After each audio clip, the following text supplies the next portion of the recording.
Reino de Nápoles. Joana nasceu na dinastia Angevin, uma casa real francesa que governou a primeira Inglaterra nos séculos XII e XII I.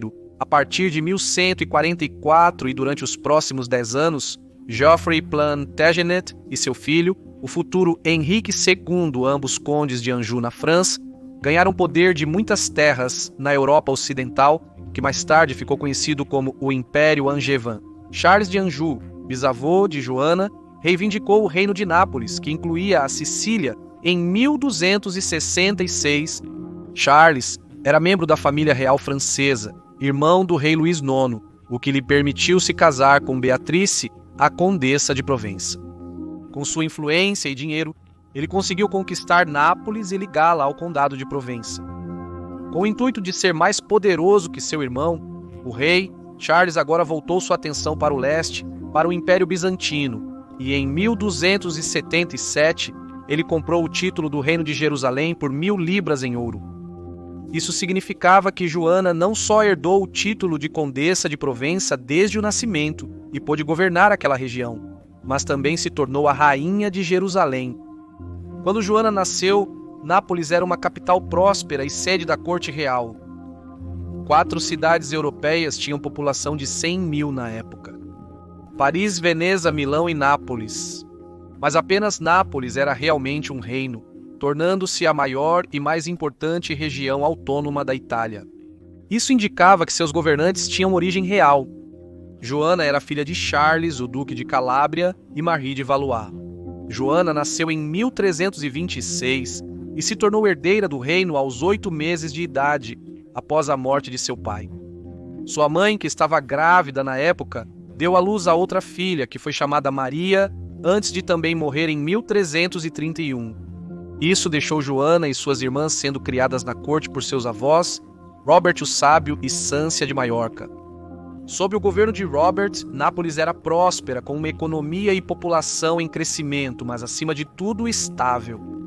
Tudo na vida de suas netas foi moldado desde a infância na corte, do amor à educação e da religião à literatura. Robert era dedicado ao aprendizado e ensinou as meninas a governar, enquanto Sância focava em suas necessidades espirituais. O primeiro, com a morte de seu filho, Robert, o Sábio, ficou com uma crise de sucessão e havia uma antiga rixa húngara para se preocupar.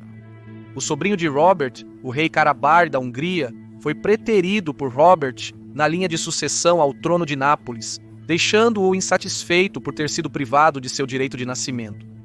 Para aliviar a tensão e evitar uma invasão húngara, a jovem Joana foi prometida em casamento a Andrew, filho de Carabar. Joana e Andrew se casaram em 1333. Ela tinha 7 anos e ele tinha 6. Apesar de seus pais terem voltado para a Hungria, Andrew ficou em Nápoles depois do casamento para aprender os costumes da corte local. Bulinado impiedosamente devido ao sentimento anti-húngaro, Andrew cresceu como um adolescente isolado e carrancudo com um ressentimento. O casal passava a maior parte do tempo separado, dormindo em quartos distintos, mas compartilhando cômodos do apartamento no castelo. Em 1343, Robert morreu, deixando Joana, de 17 anos, para governar o reino. O testamento deixou claro que um conselho especial a ajudaria a governar até os 25 anos, mas Joana era a herdeira, não Andrew. E no caso de ela morrer sem filhos, o trono deveria passar para Maria, sua irmã mais nova. Joana herdou um reino que já não era mais a potência que já foi um dia. As fomes desestabilizaram a economia e enfraqueceram o povo. A adolescente Joana, cuja competência para governar já estava em dúvida por causa de seu gênero e idade, começou seu reinado em um momento muito incerto. O testamento de Robert não mencionava Andrew como consorte. Isso o deixou extremamente irritado, mas quase impotente em Nápoles. Rei apenas de nome, Andrew decidiu que queria o trono para si, e embora Joana estivesse grávida, ele começou a ameaçar sua esposa. Ele até libertou os irmãos Pipini da prisão, que haviam sido detidos por crimes variando de estupro a traição. Andrew ofereceu aos 3 homens liberdade e cavalaria se eles ficassem ao seu lado e lutassem por sua causa. Já impopular, isso aumentou ainda mais o ressentimento em relação a Andrew no reino. Em 18 de setembro de 1345, Andrew foi assassinado à noite. Um grupo de homens armados invadiu seus aposentos e o enforcou na varanda. Aos 17 anos, ele foi assassinado, deixando Joanna, uma viúva de 19 anos, grávida de 6 meses e principal suspeita do crime. Rumores e fofocas cercaram a morte de Andrew, enquanto a família real húngara começou a espalhar sua propaganda contra a rainha Joanna. Disseram que ela não olhava nos olhos de ninguém, não chorava, fugiu do castelo logo após a morte do marido e negligenciou o corpo dele por 3 dias. E embora todas essas coisas fossem falsas e não houvesse nada que a ligasse irrefutavelmente ao assassinato, a lama gruda e a reputação de Joanna estava em ruínas. Agravando o cenário, 2 dias após o crime, um homem foi detido, mas teve a língua cortada durante a tortura, impossibilitando-o de delatar seus cúmplices. Os húngaros revoltados acreditavam que os torturadores tentavam proteger a rainha. O Papa Clemente VI investigou a morte e Louis, o irmão mais velho de Andrew, agora rei da Hungria, ameaçou uma invasão. Mas então, no dia de Natal, Joanna deu à luz a um menino saudável. Ela nomeou a criança de Charles Martel em homenagem ao seu avô paterno, numa tentativa de apaziguar o rei húngaro. Em outra jogada astuta, ela convenceu o Papa a ser seu padrinho. Como o filho de Andrew herdaria Nápoles, Joanna sentiu que cumpriu seu contrato de casamento. Então, ela baixou o Tinder para procurar um novo marido, o que não era uma boa imagem logo após o assassinato do primeiro. O segundo, o rei Luís tinha um irmão mais novo, mais do que disposto a assumir o papel, mas Joanna tinha seus olhos fixos em um primo de outro ramo da família chamado Luís de Taranto. Isso não surpreendeu, pois acreditava-se que o casal tinha um envolvimento romântico há algum tempo. Muitos acreditavam que ele era o verdadeiro pai do bebê de Joanna. Mas talvez Joanna apenas quisesse um soldado experiente ao seu lado, já que não tinha educação em estratégia militar. Furioso, o rei húngaro enviou uma carta ao Papa Clemens exigindo que ele destronasse, citação, a assassina de maridos e viúva do meu irmão, e indiciasse Madame Maria, sua irmã, juntamente com outros 200 conspiradores. Ele exigiu que o reino de Nápoles e Sicília fosse dado a ele e ao seu irmão mais novo, Stephen. Joanna casou-se com seu primo Luís de Taranto, cometendo incesto. O rei Louis, o Grande da Hungria, lançou uma invasão.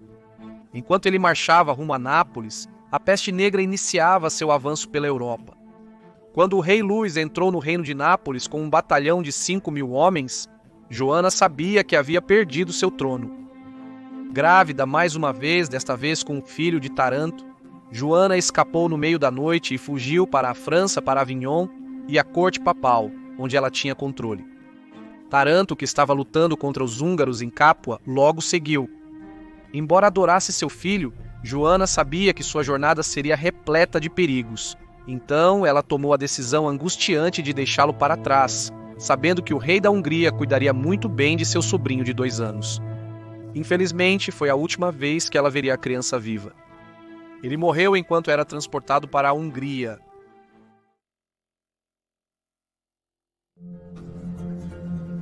O julgamento.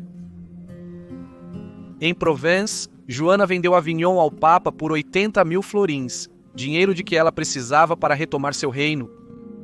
Ela também obteve uma dispensa para seu novo casamento e a corte papal a absolveu de qualquer envolvimento no assassinato de Andrew.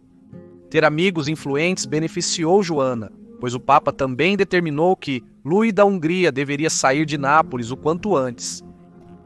Luís parecia pronto para partir, já que a peste devastava a Europa e os napolitanos remanescentes eram muito hostis aos invasores húngaros.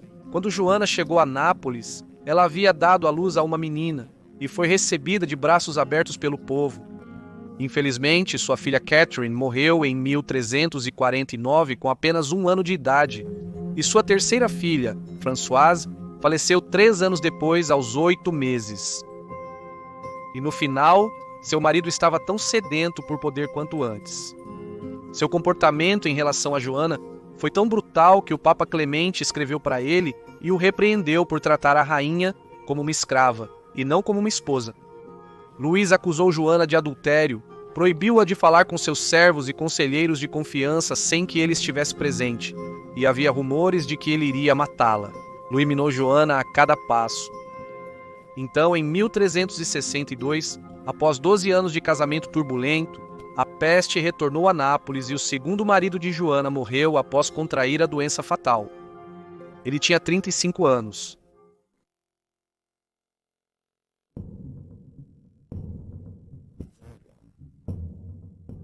Agora, a rainha Joana finalmente poderia governar como queria, provando ser mais do que hábil nisso. No entanto, ela necessitava de um herdeiro e, após uma busca, comprometeu-se com James IV, rei de Maiorca. Ele tinha a mesma posição que ela, e não eram diretamente relacionados, o que é sempre um bônus, especialmente ao tentar conceber um bebê saudável. Maiorca Parker havia sido invadida por Aragão, e James havia sido preso na adolescência por seu tio, e mantido em uma jaula de ferro por 13 anos. Não é surpresa que ele era mentalmente desequilibrado, tinha má saúde e era propenso a episódios violentos. Ele frequentemente batia em sua esposa, às vezes em público. Ressentido com a relutância de Joana em compartilhar o poder, James foi para a Espanha recuperar suas terras e morreu imediatamente, seja por doença ou veneno. O último.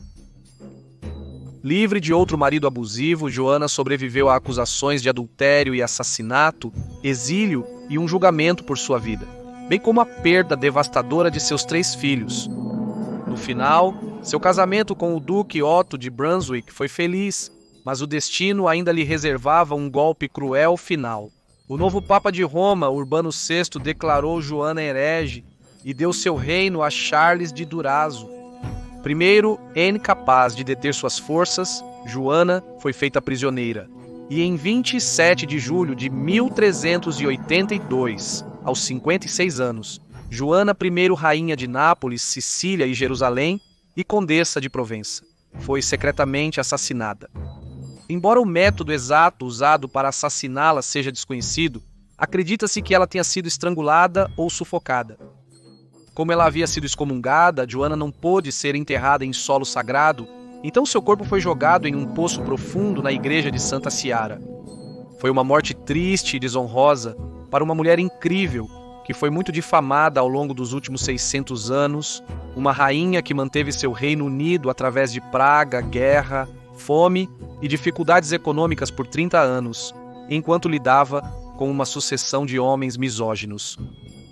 Obrigado por assistir a este episódio de Loucura Medieval. Inscreva-se se gostar do conteúdo, pois postamos um novo vídeo semanalmente. Saúde!